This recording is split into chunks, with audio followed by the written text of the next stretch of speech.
समय महत्त्वपूर्ण होला तर आमाको लागि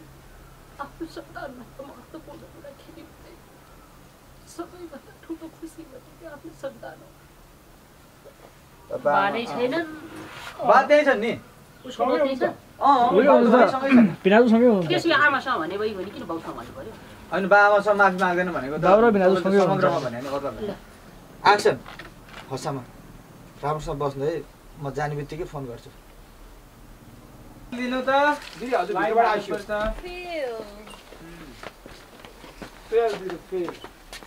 यो भाइ टेम्परेचर त्यही हो नि कति छ 5 रेडी 4 बजे के यार ल आज काम भएको थियो धेरै ल आइनु त ल हात गराइदे ओके ल दामी भयो ओके ल अब दिदी छु त पुस्ता त ल कम्प्युटर बस फेरि वान्स मोर अलिकति यता आउनु तपाईँ यो आमालाई यता आउट गर्ने सेन्टर बस्यो नदिनु काका टल्किन्छ काका अब ल एक्सन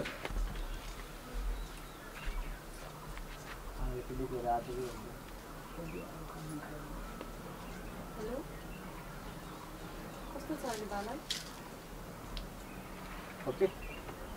बडी फेस चाहिँ के मान्छे उताबाट राखेको काम कता फर्की भन्नुभयो अघि कन्टिन्यू यतै छ के फोन अघि बुझे कि के भने डायलबाट अब अरु बाबालाई कस्तो छ भनेर यहाँ डायल गरेको थियो नि डायल गरेर अब यो हातबाट लैजाऊ के छ सरी है अहिले हाम्रो ठुलो मैले आमालाई देखाएको छैन नि छैन अब यहाँ अगाडि आऊ म आज आउँछु भनेको थिएँ